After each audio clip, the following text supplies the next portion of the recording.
Hi there. You all are in for a treat with this episode. Glennda Baker joins us. Glennda is a successful real estate agent in Atlanta, but not only that, she has absolutely cracked the code on building a personal brand through short form video content. She's mostly on TikTok and her stuff is amazing. She shares how she got started at her first brokerage, knowing nobody or nothing, and in a very short amount of time became the top agent. She talks about her motivation for doing what she does every day, having a career so tied to her phone and still being able to be present in everything that she does with all the people that need her is really remarkable.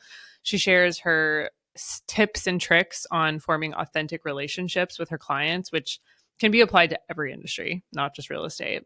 I really love Glenda's energy. She inspired me so much to just continue showing up on social and not give a damn what anybody thinks. This woman is truly a force, and you're going to enjoy this episode a lot. So, with that, Glennda, welcome to the Gateless Podcast. We're going to dive into your journey, and I'm really excited about that. But before we do so, do you mind just giving our audience a brief little overview of who you are and what you're doing right now? Yeah, my name is Glennda Baker. I am a real estate agent in Atlanta, Georgia. I have been selling real estate since Jesus was a baby. So over 31 years, always here in Atlanta. And about 3 years ago, I started doing short form video. I had been doing video posts from the Porsche, was this little series that I did when I would get all worked up and I would do Facebook Live in my car.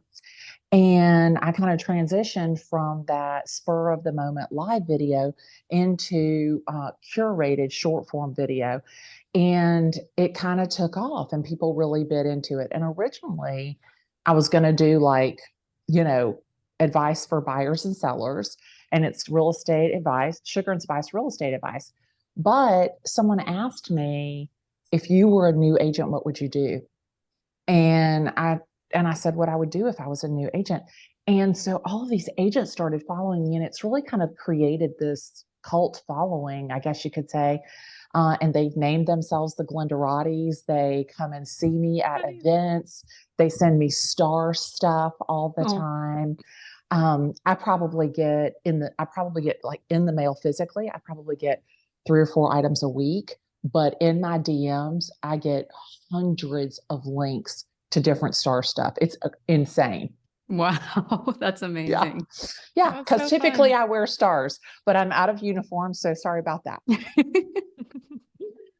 So when you mentioned that you started the short form video when you would get all worked up in your car and do Yeah. Facebook Live, what were Yeah. you getting worked up about? Just like the trials and tribulations of the day? Everything, because I mean, everybody thinks that real estate is like $1 million listing. Like you walk into this $40 million penthouse and like, oh, I'll take it. Like I'll pay cash. Like I'll move in tomorrow. Like everybody thinks that that is real estate. That is not real estate. Like I am out there hustling every day to, number one, get people to buy houses, get people to sell their house, and keep the deal together. And that's really what people didn't see. So what I would talk about and what I do talk about is really the behind the scenes, real estate, real life in real time. And the inspection goes bad, the financing falls through, the buyer lies on his tax returns, the buyer buys a car, you sell the wrong house by accident, kind of things like that. And people, yeah, that just happened one time, just for the record. There's got to be a But story behind that. but really, it wasn't the wrong house. It was really the right house. He just didn't know it at the time. It's a good point. Yeah. It was meant to Yeah, be. exactly. 100%. So Yeah, what did you do before real estate? sit You said down. you came out of the womb a real estate agent? Do you know what? My mom loved real estate, and my mom worked for a developer here in Atlanta. And so I grew up around real estate forever. But I actually designed and manufactured ladies' clothing. So I barely got out of high school. I didn't go to college. I didn't even take my SAT test. And I lied for years about that I made, I don't know, 1150 or some ridiculous number that I pulled out of the sky on my SAT. I never even took it. And so I modeled here in Atlanta, and I was wearing an outfit that I had made in my bedroom at the Atlanta Apparel Mart. And one of the showroom owners saw it, and I started making those in my bedroom, selling them. And at my first show, I sold $45,000. And then I started showing in 5 major markets 5 times a year.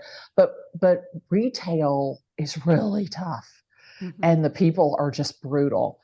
And I called my mom one day and I said, I just don't like it. Like, it's not fun. I don't like this. And she goes, Pumpkin, you need to go be a real estate agent. And here I am 30 years later. That's awesome. I love that. Yeah. Yeah. And It was great. I mean, it sounds like that pivot was easy for you because you believed that you could do it, but I would imagine that there's a lot behind that, like walking away from something that you seem to have momentum doing and then pivoting to go do something totally unknown that you really have to build from the ground up. Is there more you can share about what that experience was like? I didn't know what I didn't know. So I'm like sitting in my real estate course and they're going over the chapter of commission, how you get paid.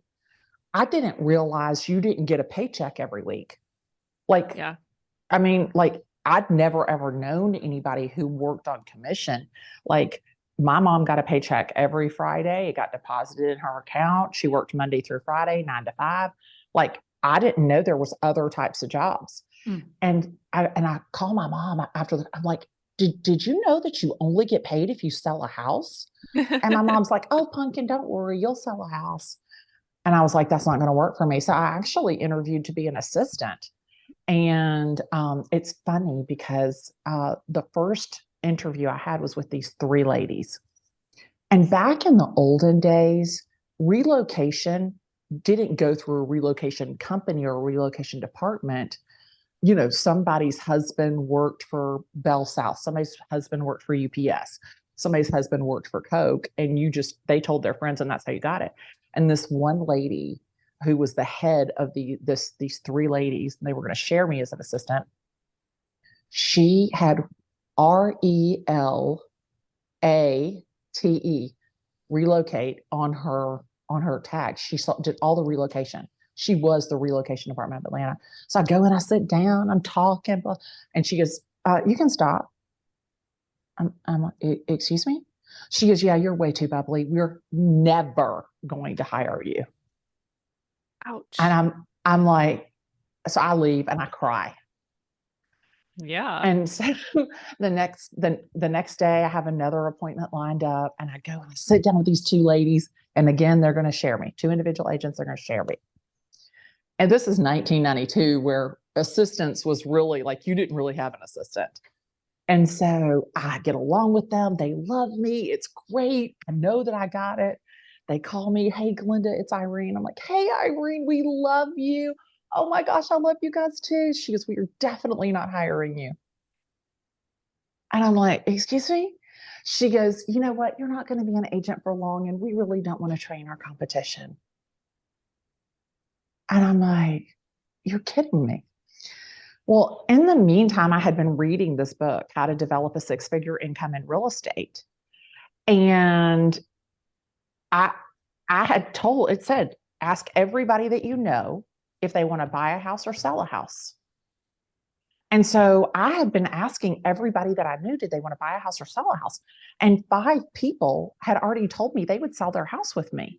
Wow. And I'm like, but I don't have like a real estate home. I can't do anything without a brokerage. So there was this big Taj Mahal brokerage. I mean, it was gigantic. It's so big that now it is the Church of Scientology. They sold their building. It was that big. It was gigantic. So, and they got like 90 agents in this office. I go in, I talk to the broker, and I say, I've got these 5 people that want to list their house with me, but I don't have anywhere to put my license. And she goes, you have 5 listings? And I'm like, yeah, but I don't know what to do because nobody will hire me as an assistant. She goes, I'll hire you as an agent. Mm. And that was on Friday. So on Monday, I got there at 9:00 and it was me and the secretary. And I'm like looking around the bullpen. I'm like, Carol, where's everybody? She goes, Glennda, it's real estate. You don't have to be here. I didn't even know you didn't have to be there at 9:00. She goes, they'll come in around 11, blah, blah, blah. And I was like, are you like I don't have to be here? And like that day I stayed until 5:00. And I'm like, and she was packing up her stuff and I was packing up my stuff. She goes, you do realize you don't have to stay here till 5 o'clock. I'm like, what? It was just so foreign to me. And so sure enough, I just kind of surveyed the office for about a week. And the girl that was number one, she would come in, she had a plan, and I moved my little cubicle over next to her private office. And I just listened. Everything that she did, I listened. So She needed smart. coffee, she needed a copy, she needed a sign put up, she needed somebody to meet somebody somewhere. I was like, oh, hey, how are you doing? Hey, Glenda, could you make me 25 copies of this? Oh, absolutely. I'd make 26 copies. I'd give her 25, I'd keep one.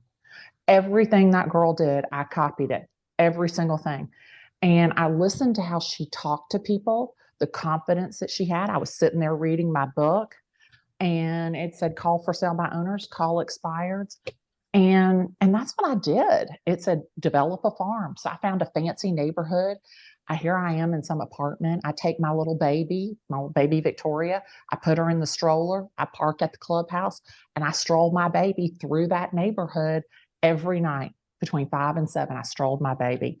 I'd wave at the neighbors. I took pictures of the houses. I pulled the tax records. I had a farm. Nobody ever asked me, did I live there? On all of the listing appointments I ever went on in that neighborhood, nobody ever asked me, which house do you live in? They just assumed I was the neighborhood real estate agent. And I started September the 4th of 1992. And by December, I was agent of the month. And in 1992, in that neighborhood, I listed a $950,000 house on Christmas Eve. Wow. Wow. That's Yeah. crazy. It was insane. And I sold that house in March. And literally, I read that book. I did everything that book said. I took my picture in front of that house. I put that house on a postcard. I had broker open at that house, and everybody thought, oh, she's a fancy real estate agent. I'd go to Caravan, all these big expensive houses, and nobody ever asked me, how long have you been selling? No one ever asked me anything. Mm.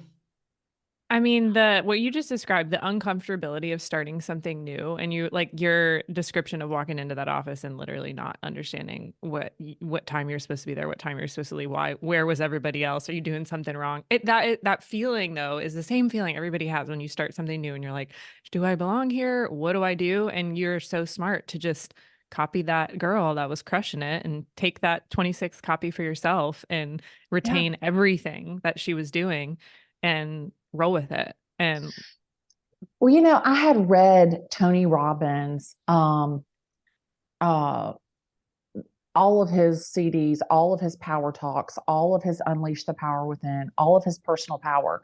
And he said, there's no reason to reinvent the wheel. mm-hmm. Find somebody who is doing it at the top and model that person. And I was like, okay, that sounds like a plan to me, because I didn't know what I didn't know. And so that girl was number one. If she was number one, I could be number one. And so Why not that's you? that's exactly what I did. And I love it. And now it's not even like work. Like if somebody said to me, oh, you work all the time and you never work. It never, like, I wake up in the morning, I'm excited. It never feels like work, ever. I'm never, ever like, I don't want to do this. I don't want to get up. I don't want to talk to those people. Those thoughts don't ever even go through my mind. I mean, that's the dream, right? Well, Yeah. so you mentioned that it was 3 years ago that you really started the short form video content. Is that right? Yeah. So Yeah. what was it? What was your thing before that? What was your secret sauce? Was it hustle? Was it consistency, focus, relationships? Like, how did you build? Because it seemed like you really just went for it and have built this incredible personal brand for yourself from the short form video. But like, what was your thing before that? So I farm. I have a neighborhood that I've worked a lot, and I sell a lot in that neighborhood. But my superpower is relationships and gifting, surprise and delight. So I have a suite of gifts that somebody had a baby. Timmy graduated from kindergarten. Timmy graduated from high school. Somebody had an anniversary. It was somebody's birthday. So we do probably 100 boxes of cupcakes a month. that we send out for people's birthday, that we send out to clients, thanking them for letting us come to the listing appointment. We do baby blankets that are monogrammed with the baby's name on it. We do picture frames. And this is the thing, is everybody's like, don't you feel like a stalker? They probably don't even want you to know that they had a baby named Timmy. And I'm like, let me explain something to you. If somebody puts something on social media, they're screaming it from the rooftop. They want everybody to know. That's My right. husband got a promotion. It's our anniversary. I have one client, and it was their anniversary, and they went to the Beverly Hills Hotel. And so, I picked up the phone, called them. Oh, I just want to wish you a happy anniversary. I hope you guys have a wonderful time. How long are you staying? Oh, we're staying 3 days at the Beverly Hills Hotel. We're all excited. We've got all these plans. And so on the second night, I had a bottle of Dom Perignon and chocolate covered strawberries delivered to their room. Not the first night, because the hotel usually has something on arrival when you're celebrating. But the second night, when they came back from dinner, I had something. I know that somebody's going out to Lake Oconee, to the Ritz-Carlton out there, and they're celebrating something. I'll have a bottle of wine delivered to their table. So it's really surprise and delight, because my whole thing is, I don't want to be a service provider. I want to be in relationship with my clients. Mhm. Because if you're a service provider, like, I can replace Paul the plumber with somebody from Google, because anybody can change the toilet. That's why it's important to me to go from service provider into relationship. And think about it. Typically, with real estate, you're selling somebody what is their single largest investment. Mhm. The place that they're going to spend more time than any other place in their life. They're going to do life in the home that you sell them. And so I came up with this tagline: you create the memories, we provide the backdrop. Because in every picture, it was on the steps, it was in front of the fireplace, it was in front of the front door, it was in the backyard around the pool. And so, really, they created the memories, and I just provided the backdrop to the memories of their life. And so, the pictures and the picture frames, nobody prints pictures anymore. And so, you posted something on your Facebook, your Instagram, we grabbed that, we printed it, put it in a frame, and it's a gorgeous frame, and have it hand delivered to your house. And it's all wrapped in beautiful blue paper, beautiful chiffon ribbon. And remember, it's not a gift if it has your name on it. It's marketing. So we don't put our name on it or anything. But like, I have one client, Jay and Bobby, and I gave them a beautiful Baccarat picture frame of their wedding. And it is on their mantle. They look at it every single day. Do you think that they're ever going to buy or sell without me? Absolutely not. They better not. Yeah. I mean, That's smart. that's the thing. That's the thing, is like we're in relationship with our clients. And that, to me, that's better than any of the videos. That's better than anything else that we do, because really, they become my friends. They become my family. They come into my home. Every event that we have is at my house. Once somebody steps over the threshold of your home, you are no longer a stranger. Think about it. You don't go into somebody's house that you don't know. You don't take food from somebody you don't know. When somebody breaks bread with you, when somebody accepts food from you, when somebody walks into your house, there's a different level of trust and loyalty. And so for me, that's the cornerstone of my business. Yeah, you're so focused on making people feel a certain way, because that Yes. is why someone wants to be in a relationship or a friendship or whatever it is. And I think that you do that same thing now through your short form video content. You make people feel a certain way and they relate to you when they're consuming your content. But I'm very curious about the other side of the content creation too. And I'm probably projecting a little bit around my own confidence to do stuff like that. But there has to have been I'm curious, really, what I'm getting at is where did the confidence that you have such a calm confidence in like who you are and what you're going to say and the message you're trying to portray and the way you're trying to make people feel. And that comes across in your videos. But I cannot imagine that you just got that immediately? Like, what are you telling yourself when you're creating these videos? How did you even get to the point where you were so comfortable to just go for it, put yourself out there, and 3 years later you've built, like, you're really known for the video content that you put out there? So I say to myself every single day, my name is Glennda Baker. Amazing things happen to me. My name is Glennda Baker. I'm a woman of action. My name is Glennda Baker, and everybody that meets me is going to love me. And I say that to myself all day, over and over and over and over. I say it out loud. I say it to myself. I say it in the car. Anytime that doubt creeps into me, I say, my name is Glennda Baker. Only amazing things happen to me. And I really believe that. I really believe that. I believe that only amazing things happen to me. Even the worst things that happen, it's still a great thing because it spared or prepared me. Yeah. Okay.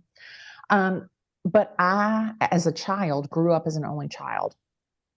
My brother was 20 years older than me. He never lived in the house that I lived in. And I talked to myself in the mirror constantly. Like I talk to myself all the time now. So what happened was those Facebook lives, those Instagram lives, it was literally, I could look at it. It was like I was talking to myself in the mirror. Cool. And the way that I deliver my content is from my heart. Like there is no script. Zero. There is no script. Nothing is scripted. I I I just talk like I talk. And and and I believe what I say. Like I'm not saying anything in my videos that is pre-planned or scripted or fake or curated for some hidden agenda. Everything that I say and everything that I talk about is an experience that I've had, an experience that I have seen happen with my clients, seen happen in my life. And I feel like that the reason that people have grabbed onto it is because it is so real. Mm-hmm. Like the stuff that has happened to me, like I barely got out of high school. How many people like didn't love school, didn't go to college, have felt inferior because, everybody else was smarter than them? And you think about it, here's some guy who graduated from Emory University, who has a master's degree in finance, and he's putting all of his eggs in the Glennda basket to sell his $3 million house. That right there, when you think through that, like that's a rush. Mm-hmm. And to me, I don't take that stuff for granted. I am so honored that someone is thinks that much of me, and I work my brains out for them. And I don't really worry about anything because I do what's right, whether it's right for me or not. I always do what's right for the client. And I love them like they're my family. Like when I talk on my videos, when I talk to my clients, when I negotiate a deal, I I do it as if the person that I'm talking to, the person that I'm representing is my family. And I think that if you just operate from that position, like you're not going to do anything to hurt your family. Mm-hmm. So for me, that's just, it works for me. And it's funny because sometimes I'll get a hater or two, like, your voice makes me crazy. And I'll be like, you do know there's 3 dots at the top right hand corner. You can like block me and never have to hear my voice again. Or some lady yesterday, I had posted a video about, if real estate agents were honest, they would probably tell you that they're not worth what they were paid because they weren't that good. And it's like, what are you talking about? Are you crazy? And I'm thinking to myself, everybody that I know is a hard worker and a hustler. And I'm thinking to myself, 87% of real estate agents fail. Either you haven't met enough real estate agents or you're the one who's stupid. And so, and to me, and it's so funny because when people post those like very harsh comments, I pin that shit at the top. I put it at the top. I let the Glendarattis deal with them, because that's the thing is like my people, they are loyal to me. I mean, they are hardcore. I mean, this girl, Shauna, she comes from Kansas City to Las Vegas to see me at Inman. She bought a $1,500 ticket to see me in Vegas. That was her one and only thing. That girl waited for me for an hour after I got off stage. And that girl, she literally just wanted to see me. And so that's the power that these people have. They feel like they know me. They know my kids, they know my grandkids, they know what I love, all that kind of stuff. I was going to ask you about the haters, because when you are showing up so authentically and you let people see who you are, it can be kind of scary, because like some of the haters can be nasty and they can make you, I'm sure there's those split-second moments of like, that didn't feel good, but you've got like the safety blanket almost of your Glendarati's, that'll take care of you and protect you, which is really nice. And that's important. I think it's scary for some people to start their personal branding journey because maybe they don't have like the huge following yet, or their version of the Glendaratis. And it's like, who's going to have my back when somebody comes at me or has nasty things to say? So I always think about But this is the thing, is that there's probably one mean comment and there's probably 10 that you're so awesome. Yeah. And it's so strange to me that people focus on that one mean comment. They're not focused on like everybody that said they were awesome, everybody that said, oh, you're so right. Yeah, that's exactly how I feel. They're focused on that one mean comment. So what I will do is I will respond one time to that mean comment. But other than that, I'm like, I don't deal with those people anymore. I want to love on the people that love on me and give those people the attention. Absolutely. I love it. Thanks. I think I cut you off, Haley. Were you going to ask something? I'm sorry. I don't remember. Okay, all good. So I'm curious, Glennda, to hear about your maybe internal and external motivations for doing everything you do. You're a hustler. You work a lot all the time, but apparently not at all either, because you love it, which is amazing. Right. But you still are, I mean, you're putting in a lot. You're putting in a lot of inputs to have the life that you have and have the success that you have. So you've mentioned a few times your story and your journey in your earlier childhood of not really loving school and you barely graduated in high school and all of these things that are like core tenets of your journey. But are any of those things drivers of motivation for you, or what really is it that makes you strive to be truly like special and stand out in your craft? Well, I think that what initiated the hustle, what initiated the drive was the fact that I wasn't good at school. I wasn't really good at sports. Yeah. I wasn't good at anything. And so I think what was really the driver for me was I wanted to prove that I could do something right. And so being able to prove that I could do something right, that kind of was like the igniter to the fire. And then when people started believing in me, and when I actually got to a point where I was really good at selling real estate, that was a big thing for me. Like when I got to that point, that was the motivation was, hey, I'm really good at it. And the ability to be better than anybody else, the ability to out negotiate somebody, the ability to get something done that nobody else could. I listed Hines Ward's house here in Atlanta.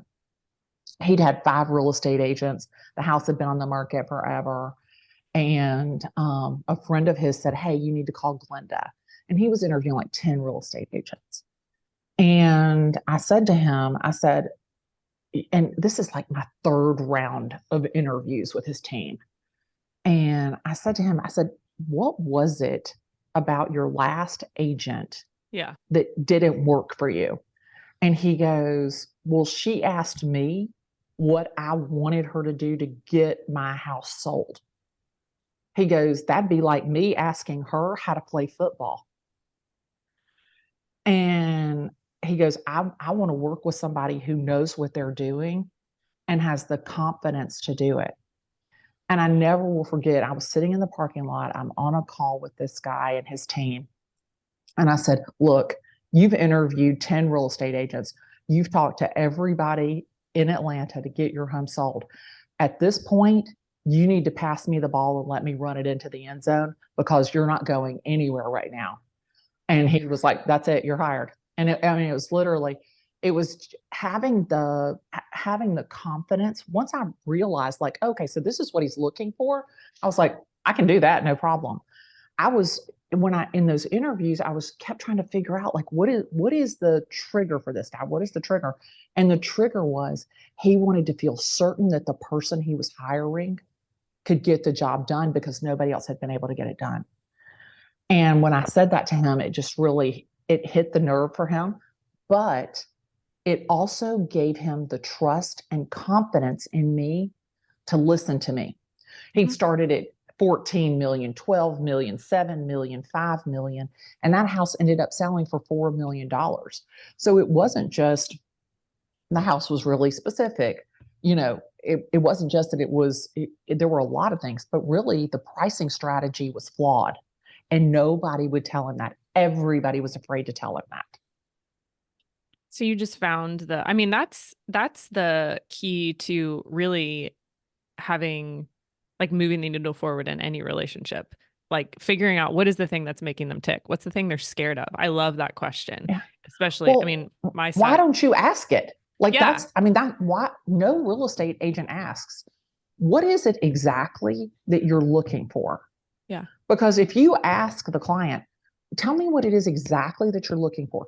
Tell me what it is. Why is it that you think that other agents have failed you before? Like they're afraid to ask the hard question for some, like what's the worst thing that can happen? You don't get the listing? Well, you don't have the listing now. So like there, and like for me, like when somebody shows one of our listings, I have one feedback question. At what price is your buyer a buyer for this house today? Mm-hmm. I don't need to know. How did you like the bushes outside? Oh, what did you think about the interior? Oh, what did you think about my flyer? Like, I don't need to ask those stupid questions. At what price is your buyer a buyer for my listing today? Glenda, if your listing was $1.1 million, my people would be a buyer today. Write me an offer and let me see if I can get it to the end zone.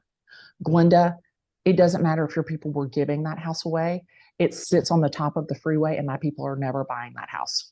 That is the information that you want to be able to take that back to the seller to then position and package the property to sell. It's that simple. Mm-hmm. Yep. It helps you find your right clients too. If you're asking the hard question, you can figure out whether you could actually help them deliver on what they're looking for too, right? Yeah, because like this one lady, she tells me on this listing appointment, she tells me she wants $700,000 for her house. And I said, okay. I said, unpack that for me. How did you get to that number? And she's like, well, my house is better than everybody else's house. I said, and I'm sure that it is, but you do understand that the highest sale in your neighborhood is 475. Like it doesn't matter. And hers was the smallest one. So it told me right there, you're not going to be able to bridge the gap between her expectations and the reality of the market. And this is going to be a relationship that frustrates you and makes you crazy because she's going to say that you're the problem, not her. And so for me, I'm just really good at saying, you know what? I wish you the best of luck. I'm probably not the right fit for you. Yeah, there you go. Yeah. The last thing you want is to take on the clients that you can't make happy because you're just going to waste a bunch of time and effort and they're not ever going to be grateful or roll with it. No, they're not. And this is the thing. And I think that a lot of people don't understand this. When you provide clarity and certainty, it gives people comfort and confidence to make 100%. a decision. And when you're sitting there thinking, well, I think your house is worth this, and I think you need to do this, and I think you need to do that. I don't want somebody who thinks. This guy I sat down with on what day is today? I sat down with him on Tuesday, the 26th, and he's a driver. I mean, this guy is a D like nobody's business. And I said to him, I said, he's like, well, we don't want to pour a bunch more money into it. And I looked at him and I said, do you want the most money for your house? And he goes, yes. I said, then this is what I need you to do. If this is the number you want, this is what I need you to do. If you're not willing to do that, you're not being realistic on the price that you want. And I remember walking out and Elizabeth goes, I can't believe that you were so direct with him.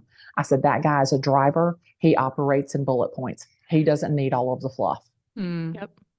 That goes for everything too, though. Like I had a doctor's appointment yesterday, and pet peeve whenever I go to the doctor. I mean, I don't go to the doctor a lot, but like I had a child a year and a half ago, and you're at those appointments all the time.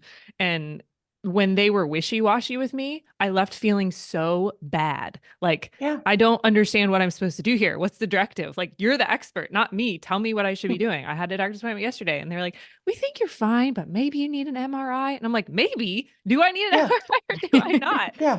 Do I need a $7,000 test or not? And Correct. that's this is the thing is think about it. You're on your flight and the pilot comes on and he says, ladies and gentlemen, we're going to experience some turbulence. It's going to last about 15 minutes. I'm going to have the flight attendants take their seat and buckle up. I'm going to ask you to take your seat and remain seated and buckle up for the next 15 minutes. As soon as we're through this, I'm going to come back on. I'm going to let you know that we're through it and it's safe to get up and move around and we'll restart our service. You Mhm. don't care if you're bouncing around like a beach ball up there. He's told you what to expect. You know it. Even if he tells you brace for impact, you're like, oh, okay, I feel better because he's told me what to do. It never fails. When you're on a flight and all of a sudden there's some like bouncing around like a beach ball and nobody has told you, you're like, we're going down. I'm dying right this second. Yep. And that's the thing is like, tell people what to expect, tell them the truth, figure out how they will respond, how they need it packaged to respond positively. So if it's a beauty pageant person, if it's an expressive, you need to put it in a very floral package. But if it's, somebody who is a driver, you need to put it in bullet points. And the ability to read people and package the information and give it to them in a manner in which they're going to accept it and respond positively. Hmm. I think that probably has helped me in my negotiation style more than anything. It makes a ton of sense. Yeah. Expectation, clarity, confidence is, gosh, it serves you well in literally every single thing that you're doing in your life, even if it's just something that you're going to be late to. Just texting Yeah. your friend and giving them the heads up that you're going to be late. Then they're not creating some narrative in their head that you don't care about their time and you don't want to be there. Yeah. People go crazy with these internal narratives. That's true. Okay, so let's pivot a little bit. Okay. We really like to hear about um daily routines. Like, what does your day look like to get it all done? Do you have little things or practices that you absolutely have to do every day? Do you have vices that you avoid? What are these like? Tell us about what your day looks like to get it all done and like these routines and practices that you either do or intentionally not do. Well, I'm a system and process person. So everything has a system, everything has a process, and I do not deviate from that. Love it. And when things kind of get off of the tracks, that's when there's room for error. So I would be the easiest person in the world to kill. I get up, I literally, I get up, I have my coffee, I get ready, I listen to my crazy romance novels. I mean, it's just like I have this routine all all day. I get in my office, I sit in my seat. It's like I'm in the phone booth. I'm jumping out with my uniform on. And I do not allow anything negative around me. I don't. I handle all of the hard stuff first. I get it out right away. I usually try to do three small things that are easy to accomplish: make up my bed, look at my comments, post my content. Mhm. If I do those three things first thing during the day, then I know that I've set myself up for success. I get in my office, I make the hardest phone calls first. Then after I make those phone calls, I it's smooth sailing. Like literally everything else is easy. I love that. And I never ever have anybody negative around me. I don't allow it. I anytime that there's negativity, I I just distance myself from that because I don't have the time or energy. I don't have the bandwidth to deal with your problems. Mhm. And so for me, I distance myself from that. And when I am with you, I am with you. I don't take my phone in appointments. I don't, when I'm, with a client, I never ever have my phone out. When I'm with my kids, I don't have my phone out. When I'm at jujitsu with my grandson, I don't have my phone out. when I am with you, I am with you. And so nobody ever feels like that there's this distraction, that they aren't my main focus. Because if I'm going to give you my time, I'm going to give you all of me. Yeah. Love that. Yeah, Yeah. that's really good. What about how you wind down and get just like having your phone be so much part of your day-to-day career? I would imagine it would be kind of tough to turn it off for the evening, or like, how did you get to the point where you could be like, okay, we're done for the day. We're not going to be answering the texts and phone calls anymore. I got to have me time or something like that. Well, what would happen is I would get home in the evening and everybody wanted a little piece.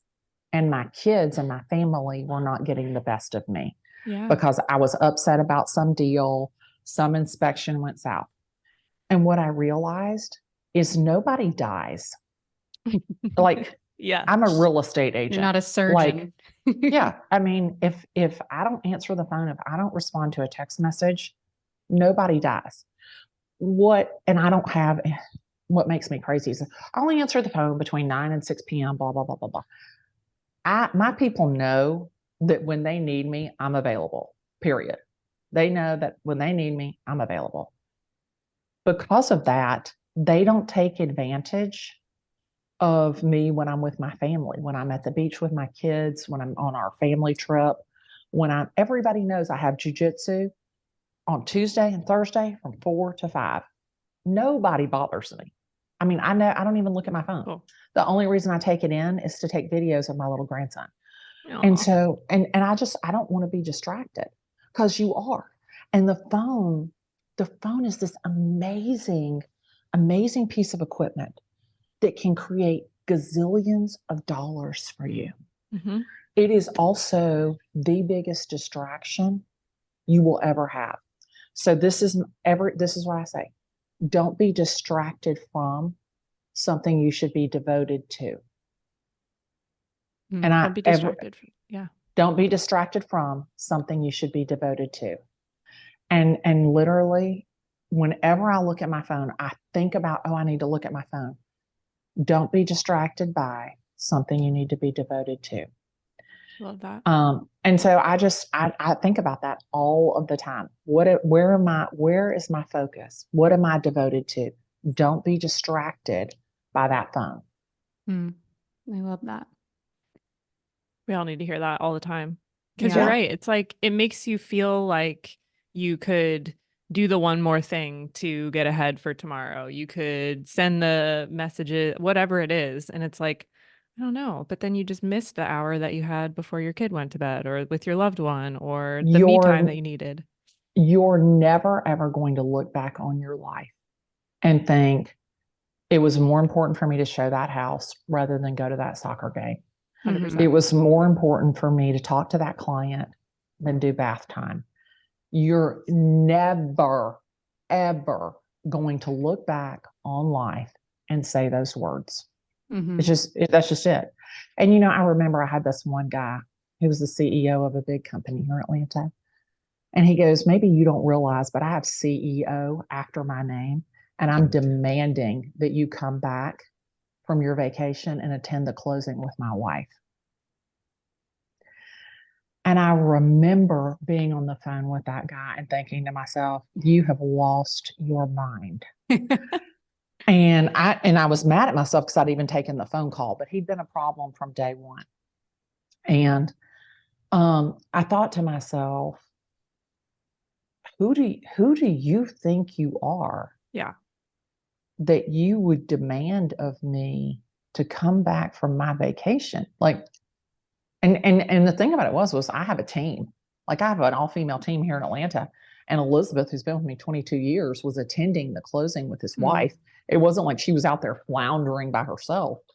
And he goes, I don't need one of your minions. You need to be here. And I was like, oh yeah. No, that's not what he said. He goes, I don't need one of your subordinates.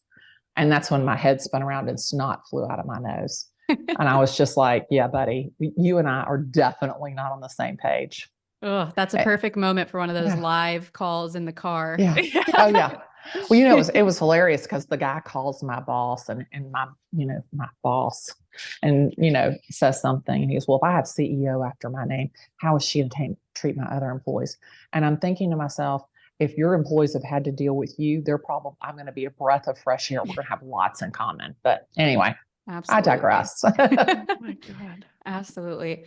Well, Glennda, thank you so much for being here. And thank you for your authenticity on your content. I wanted to say I commented on one of your posts recently when you posted about alcohol. It's something that I'm very sober curious myself. So I just want to say, seeing a strong woman like you talk about it is honestly so inspiring. And it's so nice to have someone to look to that is like a role model for me to say, like, she struggles with it too.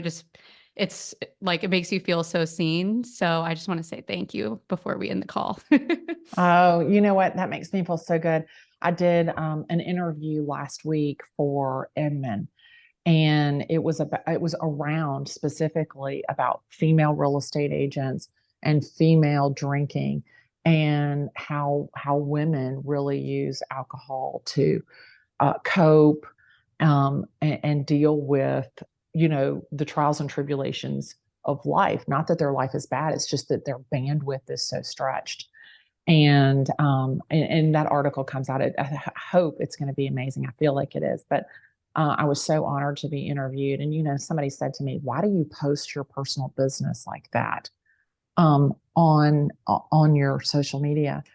And I told him, I said, "Do you realize how many people who have gotten sober from my story? Do you realize how many people it inspires that this post to be perfect life Yeah. is not real?" Yeah. And for me, what drives me is the ability to help other people, not just with real estate, but I want to inspire, impact, and inform people. And as long as my day, every day, includes those three things, I've won the day.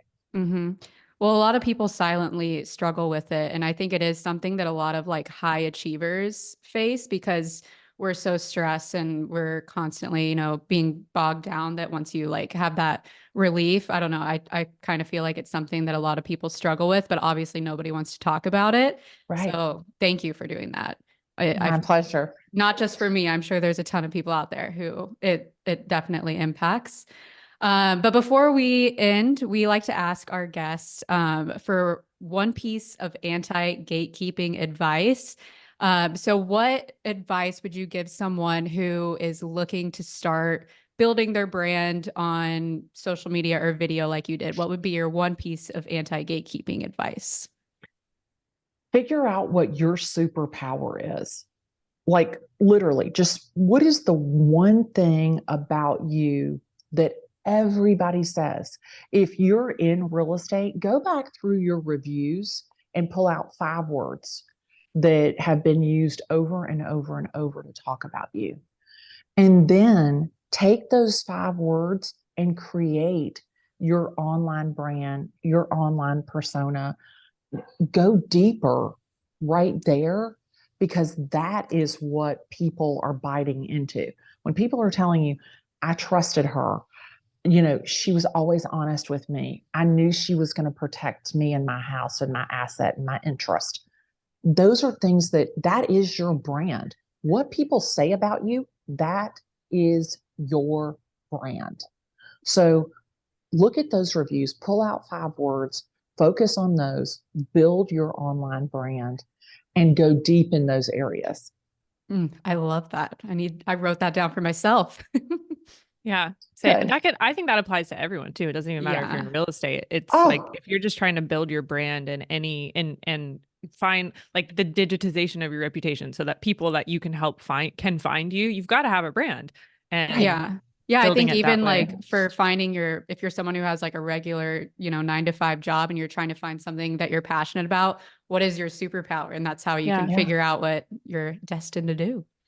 yeah. I mean, and if you don't have reviews, if you don't have testimonials, literally ask your 5 best clients, ask your 5 closest friends. Yep. Ask them and find out what is the common thread that everyone sees in you. because then that way you can really embrace that part of your business, that part of your character, that part of your brand, and you can exponentially catapult it to the next level. I love that. I'm Such good inspired. advice. Yes. Yay. This was really fun, Glennda. Thank you. Thank you so much. I'm honored that you invited me on your podcast, and I can't wait to see the finished product. Thank you so much. It was awesome.